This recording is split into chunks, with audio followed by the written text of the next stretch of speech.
Tolong perhatikan 3 landasan ini. Dan kita seluruhnya juga harus memiliki hal demikian. Yang pertama, landasan pertama, landasilah pernikahanmu itu sebagai bentuk ibadahmu kepada Allah Azza wa Jalla. Ini landasan pertama. Landasilah pernikahanmu itu hari ini sebagai bentuk takarruban ilallahi jalla jalaluh. Sebagai bentuk pendekatan dirimu kepada Allah Subhanahu wa taala. Sebagai bentuk ibadah. Ketika engkau menjalankan rumah tanggamu ini sebagai bentuk ibadah kepada Allah, maka Allah akan menciptakan kasih sayang dan Allah menciptakan ketentraman jiwa di dalamnya. Gak mungkin seseorang itu niatnya bukan ibadah tiba-tiba tentram, gak mungkin. Gak mungkin seseorang itu menikah yang niatnya bukan ibadah tiba-tiba bisa mencurahkan kasih sayang dari hatinya, itu gak mungkin, mustahil. Siapa yang nolong kita kecuali Allah Azza wa Jalla. Gerakan kita seluruhnya, perbuatan kita seluruhnya itu atas pertolongan Allahu Jalla Jalaluh. Maka jikalau engkau ingin bahagia, landasi dari sekarang niatmu menikah ini untuk ibadah. Terutama paham anak Ramadan, niatkan, pasang betul-betul memohon kepada Allah, ya Allah kuatkan hatiku dalam pernikahanku ini sebagai dasar untuk beribadah taqarruban ilallah, sebagai bentuk ibadah dalam bentuk pendekatan diri kepadamu ya Allah. Minta kepada Allah agar engkau betul-betul bahagia dalam rumah tangga. Karena konsep, resep yang paling tertinggi, yang paling jitu yang Allah buat, yang la raiba fih, yang gak ada keraguan di dalamnya, itu adalah apa? Ibadah. Karena manusia diciptakan hanya untuk ibadah. Wa ma khalaqtul jinna wal insa illa liya'budun. Jadi kalau engkau melandasi segala amalan yang bukan niat untuk ibadah, abas. Itu sia-sia. Maka banyak manusia itu ataupun suami istri ketika menikah, setelah menikah sehari 2 hari hampa hidupnya. 1 tahun udah hilang rasa. Ya. Berapa tahun kemudian hilang suasana suami istri. Berapa tahun kemudian mereka pun berpisah. Sudah. Itu akibat apa? Dasarnya itu bukan karena untuk ibadah. Maka banyak orang itu merasa gak bahagia dalam rumah tangganya. Gak tentram dalam rumah tangganya. Gak merasa bahagia dalam rumah tangganya dikarenakan niatnya itu bukan ibadah. Maka terutama kepada kalian berdua yang akan mengaruhi bahtera kehidupan ini, semuanya harus memasang niat menikah itu untuk ibadah.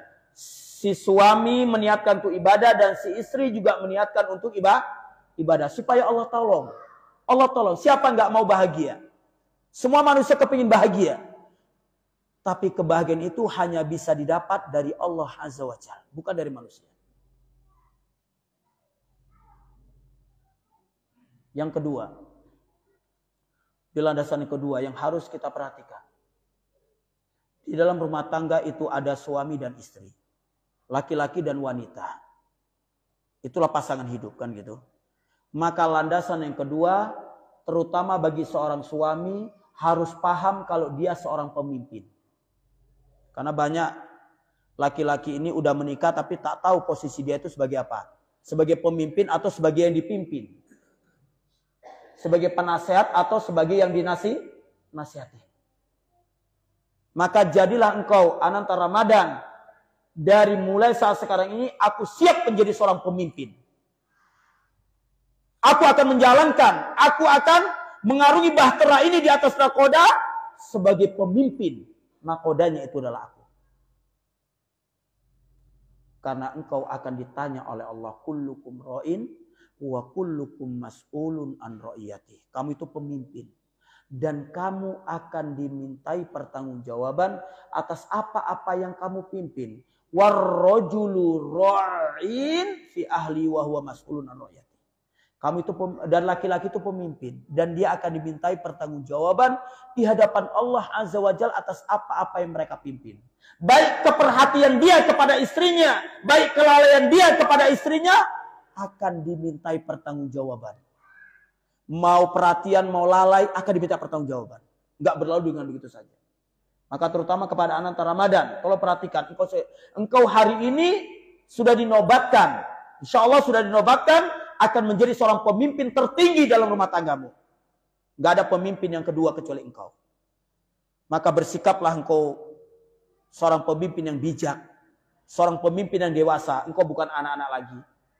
Ya, engkau bukan anak-anak lagi, tapi engkau adalah seorang pemimpin. Hari ini engkau dinobatkan di dalam syariat Islam. Bukan dinobatkan oleh manusia, tidak. Tapi engkau dinobatkan di dalam syariat Islam ini sebagai seorang pemimpin. Sadarilah engkau seorang pemimpin dan engkau akan diminta pertanggungjawaban di hadapan Allah atas apa-apa yang kamu pimpin. Kalau dia nggak sadar sebagai nakoda, kemana bahteranya akan berjalan? Kalau engkau nggak bisa mengendalikan nakoda, ya, bahteramu, kemana akan kau bawa penumpangmu? Jadi seorang pemimpin, seorang laki-laki itu pemimpin. Allah takdirkan dia menjadi seorang pemimpin. Allah katakan, ar-rijalu qawwamuna 'alan nisa. Laki-laki itu pemimpin. Ya, ar-rijal qawwamuna 'alan nisa. Laki-laki itu pemimpin bagi wanita. Untuk wanita, an-nisa. Ar-rijal qawwamuna 'alan nisa. Jadi laki-laki itu pemimpin. Jadi kalau pemimpin itu harus bijak dalam menentukan sikap. Aku mau ini, aku mau begini, aku mau begitu. Itu hakmu. Jadi jangan main belakang. Seorang pemimpin gak akan pernah main di belakang.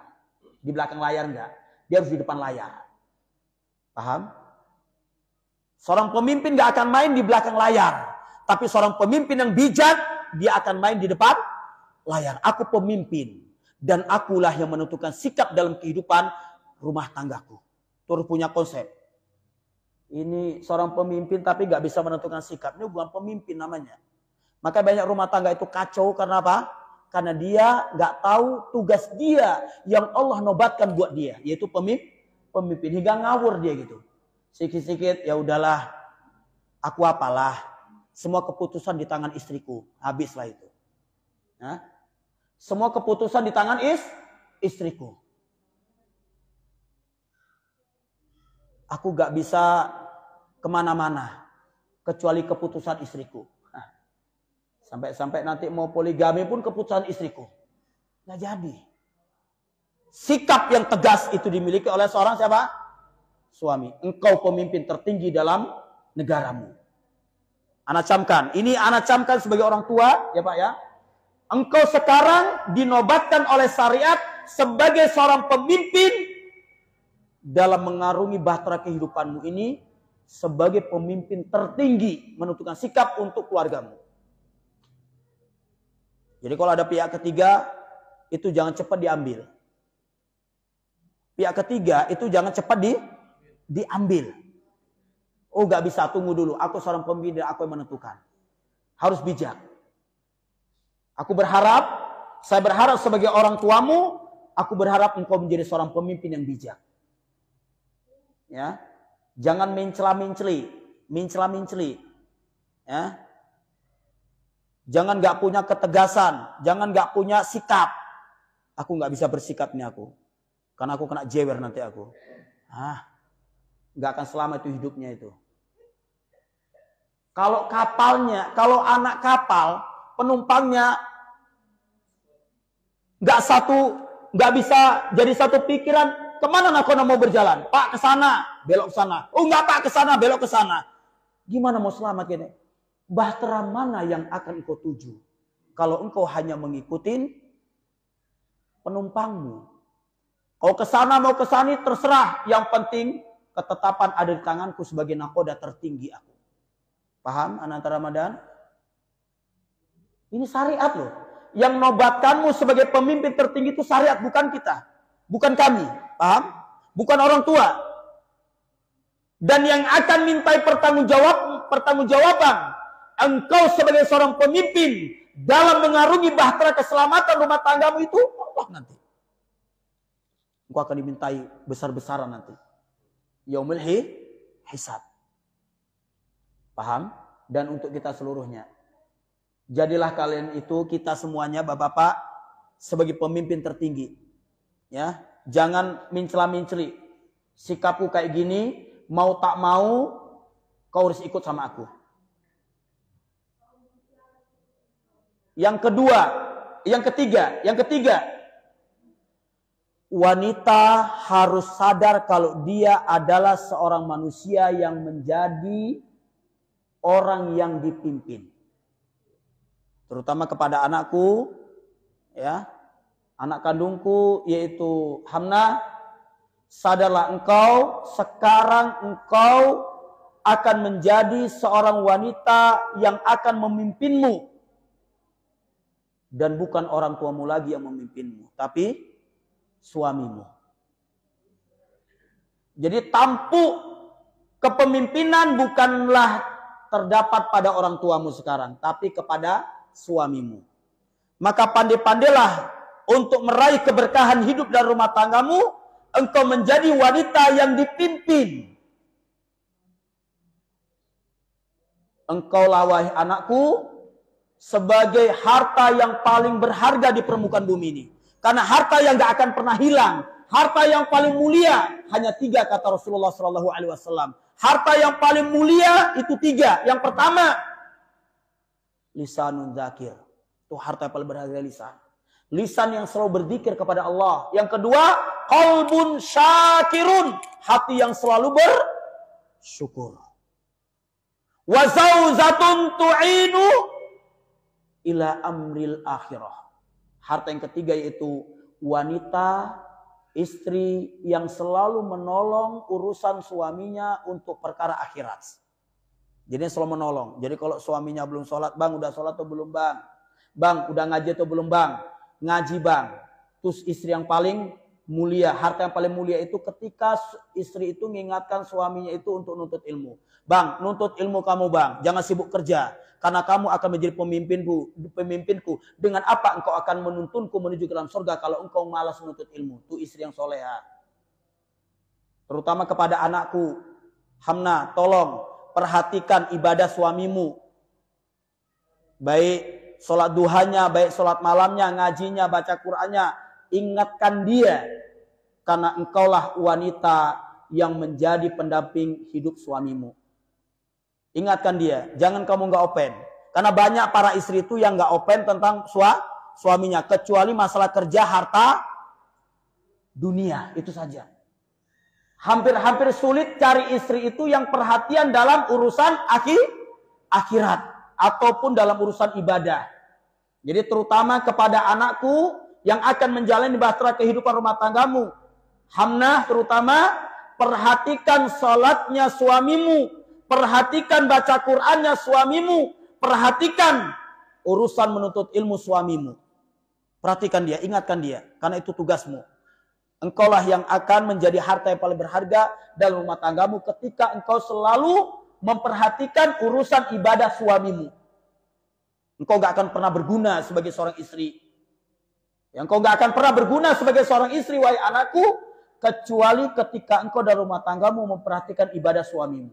Dan seorang suami gak boleh marah ketika diingatkan oleh istrinya. Karena dia itu selalu berbahagia bersyukur kepada istrinya. Syukran wa jazakillah khairan wa istriku. Karena engkau telah mengingatkan aku dari kelalaianku terhadap sholat, terhadap ngaji, baca Quran, dan sebagainya. Itu suami yang soleh. Dia berarti paham. Makanya harus tahu apa-apa kedudukan dia. Sebagaimana Rasulullah SAW, gak semua ya, ketika Rasulullah itu menjadi seorang pemimpin, berapa banyak para sahabat yang mengingatkan Rasulullah dan Rasulullah itu menerimanya. Dia bukan berarti kita pemimpin kemudian gak nerima. Jadi ini yang ketiga, wanita itu dijadikan oleh Allah sebagai seorang pemimpin, sebagai seorang yang dipimpin. Maka jadilah engkau wanita yang selalu mengikuti kebaikan suamimu. Mudahkan urusan suamimu di hadapan Allah Azza wa Jalla. Jangan sekali-kali engkau persulit suamimu dalam masalah ibadah kepada Allah Azza wa Jalla. Jadilah engkau istri yang qanaah. Istri yang qanaah.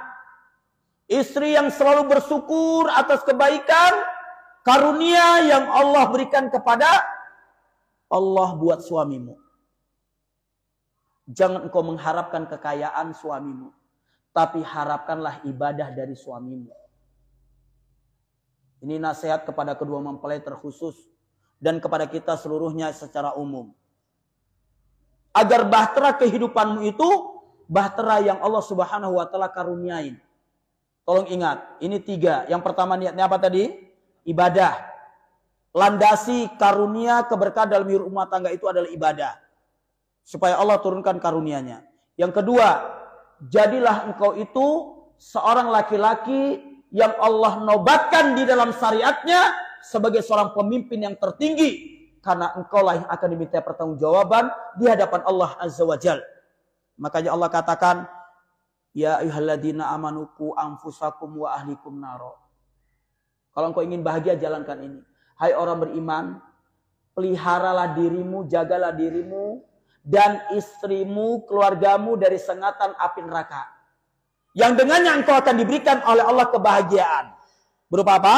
Sorganya Allah Azza wa Jalla. Kalau engkau ingin sorga, laksanakan itu.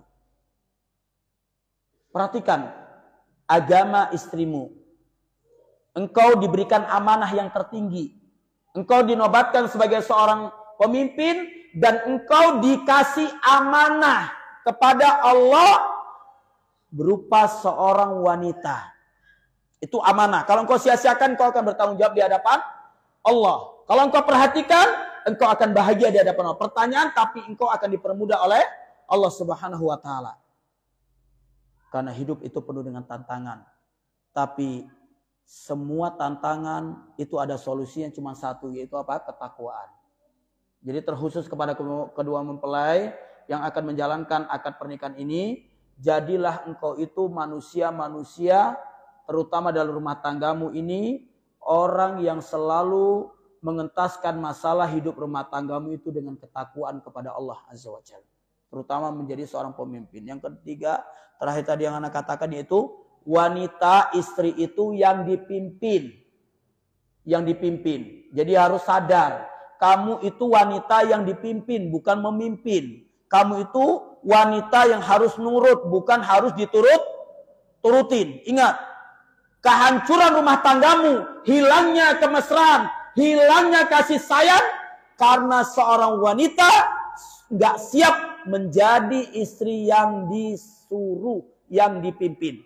Dia maunya memimpin. Ingat, dalam rumah tangga kalau wanita maunya dipimpin, maka akan Allah cabut kasih sayang, Allah akan cabut cinta, dan Allah akan cabut kelemah lembutan. Ingat kepada anakku, jadilah engkau wanita yang dipimpin. Jadi apa kesusahan suamimu, maka perhatikanlah. Terutama ketika istrimu pulang, suamimu pulang.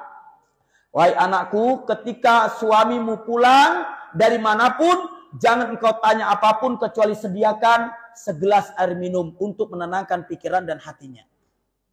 Jangan kau tanya dari mana, ngapain, kok lama kali, gak usah kamu tanya. Tapi sediakan segelas air minum buat ketentraman jiwanya dan membuat hatinya tenang dan pandangan matanya itu tentram.